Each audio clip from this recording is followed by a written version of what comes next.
बाद में राम के पहले अवतार परशुराम का हुआ है। इसका मतलब ये है कि राम को अगर सारी दुनिया परमात्मा मानती है तो राम परशुराम को अपना परमात्मा मानते हैं कि मेरा ईश्वर तो परशुराम है। बोलो है कि नहीं? इसलिए मेरा परमात्मा आकर के नियंत्रण बनाएगा। लक्ष्मण जी बोले हमने देखा नहीं आपका परमात्मा। कहे कि अब देख लेना मेरा परमात्मा कैसा है। और वास्तव में जैसे ही इन राजाओं ने तलवारें उठाई का आक्रमण, उसी समय गोस्वामी जी कहते हैं तही अवसर सुनी। आक्रमण शब्द सुना, किसने सुना? परशुराम जी ने। तही अवसर सुनी। लोग कहते हैं आक्रमण शब्द नहीं सुना, धनुष टूटने की आवाज सुनी। तही अवसर सुन शिव धनु भंगा, धनुष टूटने की आवाज सुनी, राजाओं के आक्रमण की आवाज नहीं। याद रखना, धनुष टूटा भी है और धनुष ने टूट करके ये संकेत भी दे दिया है परशुराम जी को कि महाराज अब तपस्या करने की जरूरत नहीं है, अब तो आपको जनकपुर जाने की जरूरत है। इसका मतलब है कि ये धनुष साधारण धनुष नहीं था, इस धनुष ने परशुराम जी को भी संदेश दे दिया है। और परशुराम जी धनुष का संदेश सुन करके ही आए हैं। बोलो किसकी आवाज सुन के आए हैं? आवाज में ही संदेश है, संदेश में ही आवाज है प्यारे। बोले तही अवसर सुनी अरे शिव धनु भंगा, आए भृग कुल कमल पतंगा। उसी समय परशुराम जी आ गए। राजा तलवार उठा रहे थे, परशुराम जी ने कहा सावधान। और राजाओं ने कहा अरे ये आवाज तो परशुराम जी की है। और जैसे ही देखा राजाओं ने तो सब ने अपनी अपनी तलवारें नीचे डाल दी। राम जी ने कहा क्यों? हमारे भगवान का कमाल देखा लक्ष्मण तुमने? हमारे भगवान का कमाल देखा? केवल आया ही है, अपना शस्त्र नहीं उठाया भगवान ने, देखते ही सबने अस्त्र शस्त्र डाल दिए। देखो ये इतने जल्दी सरेंडर कोई करा सकता है? जल्दी बोलो भैया। कि एक अकेले एक परशुराम और 10,000 का समर्पण, 10,000 ने एक साथ अपने अपने अस्त्र शस्त्र डाल दिए। लक्ष्मण जी ने कहा भैया आपका भगवान डाल दिए? भगवान ने कहा देखते जाओ। राम जी ने कहा लक्ष्मण तुम देखते जाओ।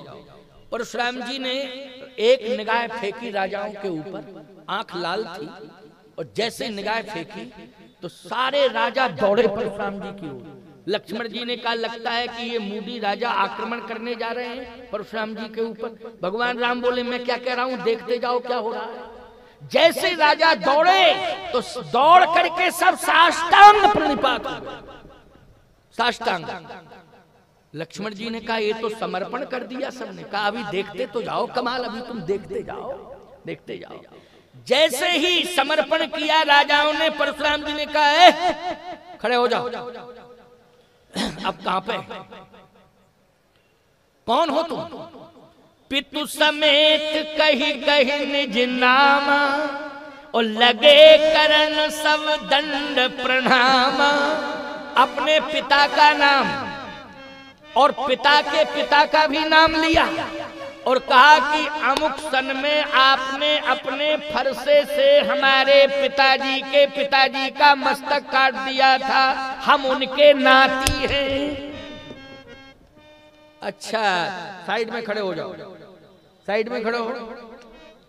अब कहां पे? और कहे कि पत्नी ने रोका था कि दूसरी शादी अच्छी नहीं होती है, मरने जा रहे हो क्या? और वास्तव में मौत आ गई सामने, देखो मरने जा रहे हैं। अब देखो मौत आ गई है, फरसा दिखाई दे रहा है। और कहां पे? दूसरे राजा से कहा तुम कौन? उसने भी कहा अमुक देश का राजा हूं, ये घटना। अच्छा साइड में खड़े हो जाओ। जितने राजा थे प्रणाम करते गए, परशुराम जी ने साइड में खड़ा कर दिया। कहा जब तक मैं कहना दूं जाना नहीं, लाइन में खड़े रहना। अगर किसी ने जाने की हिम्मत की तो देखा ये फरसे का कमाल। कहा बिल्कुल जानता हूं, जा ही नहीं सकता हूं, मरने जाऊंगा क्या? और मरना तो वैसे भी है, इसलिए सब साइड में खड़े हैं। अब जनक जी का बोध देखें आप, राजा कांप रहे हैं। जनक जी महाराज जैसे प्रणाम करने के लिए आए तो परशुराम जी ने कहा जनक ये भीड़ कैसी है? कहा महाराज बेटी की शादी है। अच्छा बेटी की शादी है, निगाह धनुष के ऊपर गई, का बेटी की शादी है, लेकिन बेटी की शादी में धनुष की दुर्दशा कैसी? कौन ऐसा उद्दंड व्यक्ति आया जिसने तुम्हारी बेटी की शादी में यह दुस्साहस किया कि धनुष को तोड़ दिया? विवाह से धनुष का क्या लेना देना था, लेकिन उसका नाम बताओ किसने तोड़ा? कौन था उद्दंड? इन्हीं सब में कोई था क्या? ये बताओ किसने तोड़ा? एक राजा बोला बहुत अच्छा हुआ जो हम लोगों ने तोड़ा नहीं। अच्छा ही हुआ, जो काम होता है वो अच्छा ही होता है। अगर तोड़ देते तो ये मुसीबत सामने आ रही थी। देखो, इसका मतलब है कि प्राण बच गए। परशुराम जी ने कहा, जनक मैं मानता हूं कि तुम सत्यवादी हो, तुम कभी झूठ नहीं बोल सकते हो, और ये भी मैं जानता हूं कि तुम धनुष का सम्मान करते हो। ये भगवान शंकर का धनुष है, इसका सम्मान तुम्हारे राज्य में होता रहा, अभी तक इसका सम्मान सुरक्षित रहा, लेकिन टूटने का मतलब है अपमान। वो किसने अपमान किया है? तुम्हारे रहते हुए अपमान हुआ है। ये मैं जानना चाहता हूं, किसका दुस्साहस है, उसको बताओ। जनक जी ने सोचा कि झूठ बोल नहीं सकता, क्योंकि झूठ बोलने की परंपरा नहीं है। याद रखना, ना अयोध्या की है ना जनकपुर की है, और जहां झूठ नहीं बोला जाता है उसको कलिकाल में आज भी अयोध्या मानते हैं। जिसके घर में झूठ नहीं बोला जाता है वो अयोध्या का घर है, वही जनकपुर का घर है। देखो भैया, कोई कारण विशेष पड़ जाए अलग बात है, झूठ बोलो, लेकिन अकारण में झूठ बोलने की आदत नहीं डालना चाहिए। लेकिन आज प्रायः हम देखते हैं कि लोग अकारण में झूठ बोलने लगे। बोलो, बोलने लगे कि नहीं? महात्मा गांधी ने आंदोलन चलाया, सदा सत्य बोलो, तो लोगों ने कहा गांधी जी ये सदा सत्य बोलो नहीं चल पाएगा, कौन बोलेगा सदा सत्य? सदा सत्य, सत्य ही सत्य बोलते रहो, धंधा चौपट, सब चौपट, सत्य बोलो सत्य बोलो। गांधी जी ने कहा मेरी बात तो सुनो, समझने की कोशिश किया करो। सदा सत्य बोलने का अर्थ जानते हो क्या होता है? क्या? लोगों ने कहा सदा सत्य मानी हमेशा सत्य बोलो, हमेशा सत्य बोलो। हमेशा सत्य कैसे हम लोग बोल पाएंगे? कहा अकारण असत्य बोलना बंद करो, अकारण असत्य बोलना बंद कर दो, और जिस दिन समाज का व्यक्ति अकारण असत्य बोलना बंद कर देगा, धीरे धीरे उसके जीवन में सदा सत्य बोलना आ जाएगा। इस पर विश्वास करना पड़ेगा। तो अकारण असत्य बोलने की, मिथिला में तो कोई असत्य बोलते ही नहीं, अयोध्या में कोई असत्य नहीं बोलता। जनक जी ने कहा असत्य के तो चांस ही नहीं है, प्रश्न ही नहीं उठता है। लेकिन क्या जनक जी ये कहेंगे कि राम जी ने धनुष तोड़ा? बोलो, दामाद बना चुके, अब धर्म संकट, लेकिन बुद्धि से काम लेना है। किससे काम लेना है? अब समझ लो, बुद्धि से। बोध की जरूरत है। उस समय क्रोध की जरूरत नहीं है, घबराने की जरूरत नहीं है, उस समय बोध की जरूरत है। आपको महाराज जनक जी ने क्या परिचय दिया बोध का? इसलिए तो कहता हूं बालकांड की कथा सुन रहे हो, उससे तुम्हें क्या शिक्षा मिल रही है? केवल खाली परंपरा से ही कथा सुनते आ रहे हो इसलिए सुन रहे हो? नहीं नहीं प्यारे, इससे शिक्षा मिलती है, प्रेरणा मिलती। बालकांड का ये प्रसंग बहुत महत्वपूर्ण है। जनक जी महाराज पहले प्रणाम कर चुके हैं, लेकिन जनक जी ने सोचा कि आज केवल विकल्प यही बचा है कि परशुराम जी महाराज का क्रोध कैसे शांत हो। विकल्प यही बचा है कि क्रोध कैसे शांत किया जाए। और कैसे शांत किया जाए? कहा क्रोध, सुन लीजिए मेरी बात को, भगवान से एक प्रार्थना किया करो कि हर घर में बेटी का जन्म हो, हर घर में बेटी का जन्म हो। भगवान से ये मांगा करो। आज उल्टा पुल्टा यही तो तुम करते रहते हो, भगवान से जो भी मांगता बेटा ही मांगता, बेटा मांगता। हमने आज तक बेटी मांगने वाले कम ही होंगे, ऐसी बात नहीं है कि नहीं होंगे, लेकिन कम है, बेटा ज्यादा मांगते हैं। एक सज्जन के तो 4 बेटियां थी, वो हमारे पैर पकड़ के रोने लगे। हमका क्या बात है? बोले महाराज वंश कौन चलाएगा, नाम कौन चलाएगा, मेरा खानदान का नाम। हमने कहा हो क्या गया ये तो बता दो। कहे महाराज बेटियां 4 हैं लेकिन बेटा नहीं है, ऐसा आशीर्वाद दो कि बेटा हो जाए। हमने कहा तुम मूर्ख हो, बेटा इसलिए मांग रहे हो कि वंश चलावे, वंश का नाम चलावे। हमने कहा पहली बात तो ये है कि बेटा होगा तो तुम्हारे मरने के बाद तुरंत ही तहसील में एप्लीकेशन देगा, इनका नाम काट के मेरा चढ़ाया जाए। क्यों भाई, आवेदन यही देगा कि नहीं देगा? हमने कहा कोई भी बेटा आज तक किसी तहसील में एप्लीकेशन आवेदन दिया हो कि मेरे पिताजी भले ही मर गए, उन्हीं का नाम चढ़ा रहे, हमारा नाम रिकॉर्ड में ना आए, उनका रिकॉर्ड बदस्तूर सुरक्षित रहे, लेकिन नाम, मैंने कहा सावधान, बेटियां अगर तुम्हारे घर में 4-4 हैं तो इस बात को समझ लो कि बेटी जिस घर में जिस दिन पैदा होती है उसी दिन उस घर में यज्ञ का भूमि पूजन हो जाता है प्यारे। वो पिता समझ लेता है कि अब मुझे बेटी का विवाह करना है। बेटी का विवाह बोलो यज्ञ है कि नहीं? बेटी का विवाह क्या मानते हो? यज्ञ मानते हो। अगर 4 बेटियां भगवान ने दी हैं तो 4 यज्ञ तुम्हारे हाथ से होंगे, बोलो होंगे कि नहीं होंगे? इसलिए मैं कहता हूं कि बेटी जरूर भगवान से मांगो। आज जनक जी कहते हैं कि मेरा धैर्य नहीं टूट रहा है इसलिए कि मेरे पास संतुलन बनाने के लिए बहुत बड़ी शक्ति है, इसलिए मेरा धैर्य नहीं टूट रहा है। ये बोध है जनक जी का। क्या कौन सी शक्ति है? शस्त्र है? बोले शस्त्र नहीं। फिर का बेटी। कौन है? बेटी। किसी को भी क्रोध आ जाए प्यारे, अगर बेटी सामने आ जाए तो क्रोध करुणा में बदल जाता है। बोलो बदल जाता है कि नहीं बदल जाता है? और खास तौर से छोटी उम्र की बेटी हो तो कहने क्या, बोलो छोटी उम्र की बेटी हो, क्रोध करुणा में बदल जाएगा कि नहीं बदल जाएगा? जनक जी ने कहा कि मेरा धैर्य इसलिए नहीं टूट रहा है, मेरे जीवन में बोध है कि मेरे पास ऐसी शक्ति है कि बड़ी से बड़ी प्रतिकूल परिस्थिति भी आ गई है लेकिन मैं घबराऊंगा नहीं। आज प्रतिकूलता अनुकूलता में बदल जाएगी। किसके बल पर? का बेटी के बल पर। और सीता जी को इशारा किया, इशारा किया। परशुराम जी की आंखें लाल हैं, राजा घबरा रहे हैं। और इशारा किसको किया जनक जी ने? सीता जी को।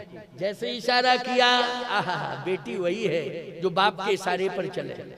बोलो बेटी वही है जो माँ बाप के इशारे पर चले, वही बेटी है। इसलिए बेटियों को भी मैं शिक्षा दे रहा हूं कि माँ बाप के इशारों पर चला करो। यदि माँ बाप के इशारों पर तुम चलोगी तो तुम्हें श्री राम जैसा वर प्राप्त होगा, ये मैं दावे के साथ कह रहा हूं। लेकिन माँ बाप के इशारे पर तुम्हें चलना पड़ेगा। बोलो सीता जी माँ बाप के इशारे पर चली, कौन सा वर मिला? श्री राम जैसा वर मिला कि नहीं मिला? जैसे ही इशारा किया सीता जी चल दी। और जैसे सीता जी आई, जनक जी ने कहा प्रणाम करो बेटी, प्रणाम करो। जनक बहोर आए सिर नावा, उसिए बुलाए प्रणाम करावा। जैसे ही कहा कि प्रणाम करो बेटी, प्रणाम करो, और जैसे ही सीता जी ने प्रणाम किया, आहा, परशुराम जी की आंखों में आंसू आ गए। क्रोध था लेकिन करुणा आ गई ना। कहा जनक ये कौन है? कहा बेटी, इसी का विवाह है। अच्छा अच्छा, इसी का विवाह है। ये लौकिक रूप नहीं है, अलौकिक है, आदि शक्ति है ना। क्या है? आदि शक्ति है। का इसी बेटी का विवाह है? हाँ। आंखों में आंसू आ गए और वाणी को रोक नहीं पाए। परशुराम जी कह दिया अखंड सौभाग्यवती भव। अब बोलो भाई 50% मामला निपट गया कि नहीं निपट गया? बोलो भाई।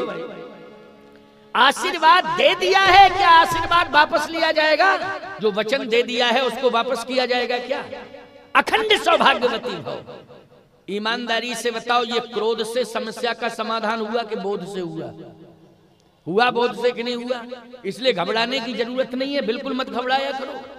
बड़ी से बड़ी परिस्थितियां क्यों ना आ जाए सामने, लेकिन क्रोध करने की जरूरत नहीं है। उस समय बोध की आवश्यकता है। बोलो है बोध की आवश्यकता की नहीं? भगवान संधि प्रस्ताव लेकर के गए थे दुर्योधन के पास, लेकिन उस समय भगवान ने क्रोध से काम लिया कि बोध से काम लिया? बोलो भाई। अगर क्रोध आ गया होता तो दुर्योधन तो उसी दिन मर गया होता। बोलो मर गया होता कि नहीं मर गया होता? भगवान से बच जाता क्या? लेकिन उस समय क्रोध कौन कर रहा था? सुई की नोक के बराबर भी पांडवों को घूम नहीं दे सकता हूं केशव, इसलिए ध्यान से सुन लो, वो ख्वाब छोड़ो। बोलो ये क्रोध का परिचय कौन दे रहा था? दुर्योधन क्रोध का परिचय दे रहा था। भगवान श्याम सुंदर सुन रहे थे और सुन रहे थे और गंभीर बने बैठे थे, हैं वीर। दुर्योधन कहाँ टकराता है उनके सामने, लेकिन है वीर, लेकिन गंभीर बन करके सुन रहे थे। बोलो सुन रहे थे कि नहीं? और ये क्रोध की भाषा बोल रहा था। ईमानदारी से बताओ विनाश हुआ कि नहीं हुआ? जिसके जीवन में क्रोध आया उसका विनाश हुआ। इसलिए मैं कहता हूं क्रोध पाप कर मूल। क्रोध के द्वारा ही विनाश की सृष्टि का सृजन होता है। ये विनाश की सृष्टि का सृजन कौन करता है? क्रोध करता है। इसलिए क्रोध पर नियंत्रण रखो। जैसे ही जनक जी ने प्रणाम कराया, अखंड सौभाग्यवती भव, परशुराम जी ने आशीर्वाद दिया, जनक जी महाराज ने लंबी सांस ली, का आधा समाधान तो हो गया। विश्वामित्र जी ने कहा कि अब तो लाइन क्लियर हो गई, क्योंकि अखंड सौभाग्यवती भव का आशीर्वाद सीता जी को अगर मिला है तो राम जी को मिल गया। क्यों, किसको मिला? राम जी को मिल गया। तो तुरंत ही विश्वामित्र जी ने राम जी से कहा गोल्डन चांस है, प्रणाम कर लो, तुम भी प्रणाम कर लो। ये इतना बढ़िया गोल्डन चांस मिला है, इससे बढ़िया चांस दूसरा हो नहीं सकता, प्रणाम करो। गोस्वामी जी कहते हैं विश्वामित्र मिले पुनियाई। विश्वामित्र जी महाराज जैसे ही परशुराम जी के सामने आए तो विश्वामित्र जी महाराज ने परशुराम जी को भुजाओं में भर लिया। अब जैसे भुजाओं में भरा तो भुजाएं, दोनों भुजाएं परशुराम जी को पकड़े हुए हैं, विश्वामित्र जी की दोनों भुजाएं। अब जिस भुजा में फरसा है वो भुजा पकड़े हैं। कहे प्रणाम करो राम, अब तुम चिंता मत करो, अब तो तुम प्रणाम करो, निश्चिंत होके प्रणाम करो। और जैसे भगवान राम ने प्रणाम किया, अखंड सौभाग्यवती भव का आशीर्वाद दिया। अब राम जी को देखा तो टकटकी निगाह से देखते रहे। राजाओं ने कहा इसका मतलब है पहचान गए परशुराम जी के इसी ने तोड़ा। तभी तो देख रहे हैं, नक्शे सिक तक देख रहे थे। राजाओं ने कहा कंफर्म है, देखो धनुष तोड़ने वाला आ गया सामने। अब देख लिया है, पहचान लिया है। परशुराम जी महाराज ने जैसे राम को देखा प्यारे, तो आंसुओं की धार लग गई। ऐसे आंसुओं की धार लगी है जैसे सावन भादों में पानी की झड़ी लग जाती है। ऐसे आंसू झरझर झरझर। गोस्वामी जी से पूछा गया कि ऐसी मनोदशा परशुराम जी की क्यों हो गई? कह राम ही चितई, राम ही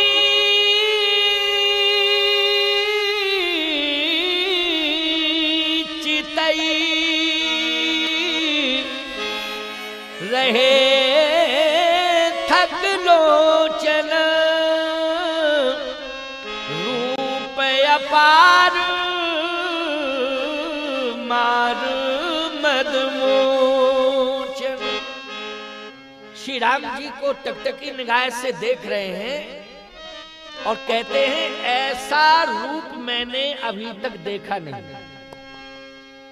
लेकिन एक बात बताएं, परशुराम जी ब्रह्मचारी हैं और ब्रह्मचारी का रूप पर आकर्षित होना ये उचित नहीं।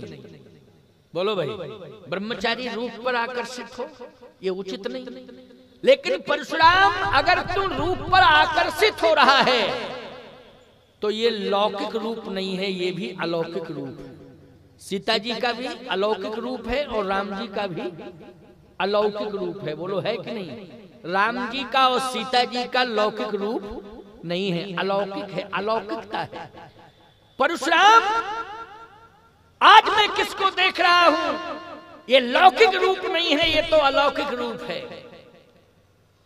इसका मतलब है कि ब्रह्मचारी रूप पर आकर्षित नहीं होता है, क्योंकि संसार का रूप किसी ब्रह्मचारी को आकर्षित नहीं कर सकता है। यदि ब्रह्मचारी किसी के रूप पर आकर्षित होता है तो वो जगत का रूप नहीं, वो तो जगदीश का रूप हो सकता है, क्योंकि जगदीश पर ही उसका आकर्षण रहता है। आज परशुराम क्या तेरे सामने जगदीश आ गया?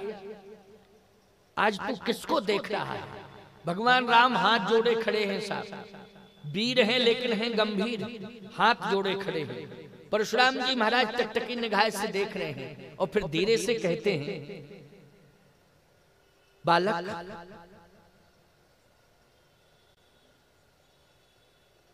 तू प्रणाम तो कर रहा है, लेकिन मैं ये जानना चाहता हूं कि धनुष तोड़ने का साहस और दुस्साहस किसने किया है, क्या तू नाम बता सकता है? ये कन्फर्म है कि सभा में तू था और तेरी सुकोमलता, तेरा स्वरूप, तेरी सरलता और सहजता ये सिद्ध कर रही है कि तू बता सकता है कि किसने तोड़ा है। एक बात आपको बताएं, किसी छोटे बच्चे से झूठ बोलने का रिहर्सल करवाओ तो जिस तरह से रिहर्सल करवा रहे हो वो न बोल करके वो वास्तविकता बोलेगा। जैसे मान लीजिए हम पहुंचे तुम्हारे दरवाजे पर और दरवाजा बंद हो और हम कुंडी खटखटाएं, अरे खोलो खोलो खोलो, हम आ गए हैं, स्वामी जी चित्रकूट वाले जगत गुरु हैं, खोलो खोलो। अब तुमको हमसे मिलना नहीं है तो तुम छोटे बच्चे से कहोगे जाओ कह दो कि पापा है ही नहीं। अब ये तो कह दिया, वो आएगा और तुरंत कहेगा स्वामी जी पापा कह रहे, जाओ कह दो पापा है। क्यों, यही कहेगा कि नहीं कहेगा? वो बिल्कुल कन्फर्म है कि यही कहेगा। वो ये नहीं कहेगा पापा है नहीं, वो अपनी सत्य बात कहेगा। बालक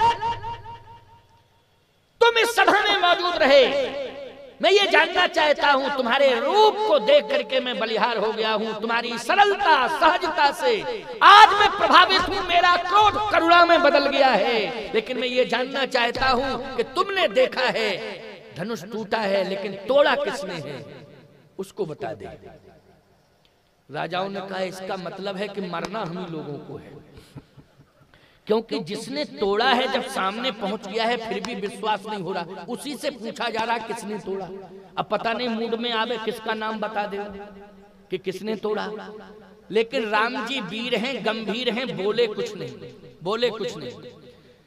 परशुराम जी ने कहा इसका मतलब यह है कि इस सभा में मुझे ये बताने वाला कोई नहीं है कि किसने धनुष तोड़ा। लेकिन फरसा अब तू इंतजार मत कर, इंतजार मत कर। फरसे ने कहा कि 9:15 बज गए हैं। अब इंतजार, परशुराम जी ने कहा कि मैं कहता हूं, अब देखो 10 मिनट की बात है, इसको जरा सुन ही लो, क्योंकि सुना दे 9:06 हुए हैं अभी अभी, है ना, 9:06, 9:15 नहीं हुए, हम गलती ही देख गए थे। तुम्हारी घड़ी में 9:15 तो नहीं बज गया किसी घड़ी में? ये कह रहे हम घड़ी देख ही नहीं रहे हैं कोई। चलो 10 मिनट की बात और है, जरा सुन। परशुराम जी ने कहा तू अपना कमाल दिखा परशु, क्या इंतजार कर रहा है? तो परशु ने कहा कि क्या कमाल दिखाएं? कमाल क्या दिखाएं? पता तो चले कि किसने तोड़ा। परशुराम जी ने कहा कि सुनो परशु, तुम तैयार हो जाओ, हम थोड़ा सा मौका दे रहे हैं। उस मौके में जो आ जाएगा सामने धनुष तोड़ने वाला, समझ लो सबको छोड़ दिया जाएगा, बस उसी को दंडित किया जाएगा। लेकिन मौका दे रहे हैं, 1 2। परशुराम जी ने कहा 3 कहूंगा और सामने आ जाना, नहीं तो हम सभी राजाओं के ऊपर पहले फरसा चलाएंगे और जितने राजा हैं पहले उन्हीं को निपटाएंगे। राजाओं ने कहा ये कन्फर्म ही है कि मरना हम ही लोगों को है। अब मौत ही जब आ गई है तो फिर अब क्या किया जाए। तब तक एक राजा बोला सुनो, सब बच जाएंगे, कम से कम तुम बलवान हो, अपनी बहादुरी की बात कर रहे थे, तुम सीधे जाके कह दो परशुराम जी से जाके कि जो सामने सीधा साधा राजकुमार खड़ा है, हम पुरखों की कसम खा के कह रहे हैं इसी ने तोड़ा। जो सीधा साधा लग रहा है देखने में उसी ने तोड़ा, जाकर के कह दो। तो वो राजा कहता है हमको बेवकूफ मान रहे हो क्या? आंखें लाल लाल हैं, फरसा हाथ में लिए हैं, क्रोध कर रहे हैं, और हम जैसे ही सामने जाएं तो परशुराम जी यही समझें कि इसी ने तोड़ा, इसलिए वो दें फरसा सीधा। बोलने का मौका ही ना मिले तो मर और जाएंगे, मर जाएंगे, बोल पाएंगे नहीं, मर के मर जाएंगे। तो अगर चलना है तो सभी चलो इकट्ठे और सीधे जाके कहो नहीं अकेले हम मरने के लिए नहीं जाएंगे, और मरना है तो सबको मार के मरेंगे। अब ऐसे थोड़ी कि अकेले मर जाए, कहा ऐसा नहीं होगा। परशुराम जी ने कहा हम 3 तक गिनती गिन रहे हैं, 3 में सीधे जिसने तोड़ा हो सामने आ जाए, नहीं तो हम फरसा चलाना शुरू करेंगे। 1 2। राम जी तो हाथ जोड़े खड़े, हाथ जोड़े खड़े। अच्छा लक्ष्मण जी जरूर देख रहे हैं कि अब होता क्या है, अब क्या होता है। इधर से उधर, उधर से इधर, इस तरह से निगाह लक्ष्मण जी की। अच्छा विश्वामित्र जी महाराज भी समझ रहे हैं कि जहां राम है वहां संग्राम हो नहीं सकता। बोलो भाई, विश्वामित्र जी ये समझ रहे हैं जहां राम है वहां संग्राम हो नहीं सकता। बोलो ये विश्वास की बात है कि नहीं? ये किसकी बात है, जल्दी बोलो। राम के सामने संग्राम, और वो भी संघार, और संघार में भी ऐसा संघार कि जहां जनक जैसा धर्मवान खड़ा हो। बोलो भाई, जहां जनक जैसा धर्मवान खड़ा हो और जहां पर सतानंद जैसा धर्मज्ञ खड़ा हो, और जहां पुर नर नार सुभग सुई संता धर्मशील ज्ञानी गुण वंता, ऐसी धर्मवान जनता, उसके सामने इतना बड़ा संघर्ष, और राम के सामने संघर्ष। जहां राम हो वहां संग्राम, विश्वामित्र जी कह रहे हो ही नहीं सकता है, ये विश्वास की बात है। और राम जी बिल्कुल वीर हैं, लेकिन गंभीर मुद्रा में खड़े हैं साथ। परशुराम जी ने कहा 1 2, और जैसे का 3, उसी समय भगवान राम हाथ जोड़ के बोल पड़े। 3 कहा और राम जी बोले। जैसे ही राम जी के मुख से शब्द निकला, अच्छा राजाओं ने वो शब्द नहीं सुना राम का, क्योंकि जो मरने वाला व्यक्ति होता है उसको मौत ही दिखाई देती, ना कुछ सुनाई देता है, ना कोई दिखाई देता। क्यों भाई? जो मरने की कंडीशन में पहुंचता, तो वो राजा लोग तो यही सोच रहे हैं कि तो फरसा चलने वाला है, निश्चित रूप से अब तो सभी को मरना है। 3 कहा तो 10 मिनट हो गए।